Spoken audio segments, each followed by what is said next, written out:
सिंध तास मुआहदा एक जायज़ा। पाकिस्तान और भारत के दरमियान 1960 में एक अहम मुआहदा तय पाया जिसे सिंध तास मुआहदा कहा जाता है। इस मुआहदे का मकसद दरियाए सिंध और इससे मुंसलिक दरियाओं के पानी की मुनसिफाना तकसीम को यकीनी बनाना था। आलमी बैंक ने इस मुआहदे में ज़ामिन की हैसियत अदा की। मुआहदे के तहत मशरक़ी दरियाओं बियास, रावी और सुतलज का ज़्यादातर पानी भारत के ज़ेरे इस्तेमाल रहेगा, जबकि मगरबी दरियाओं चनाब, जिहलम और सिंध का ज़्यादातर पानी पाकिस्तान को इस्तेमाल करने की इजाज़त दी गई। अगरचे सिंध तास मुआहदा अब तक बरकरार है, लेकिन दोनों ममालिक की जानिब से इस पर तहफ़्फ़ुज़ात का इज़हार किया जाता रहा है।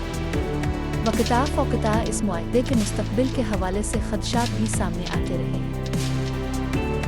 पाकिस्तान का इल्ज़ाम है कि भारत सिंध तास मुआहदे की खिलाफ वर्जी कर रहा है, ताहम भारत उन इल्ज़ामात को मुस्तरद करता है। उनका कहना है कि वो सिर्फ बिजली पैदा करने के मंसूबों पर काम कर रहे हैं, जो मुआहदे की खिलाफ वर्जी नहीं है।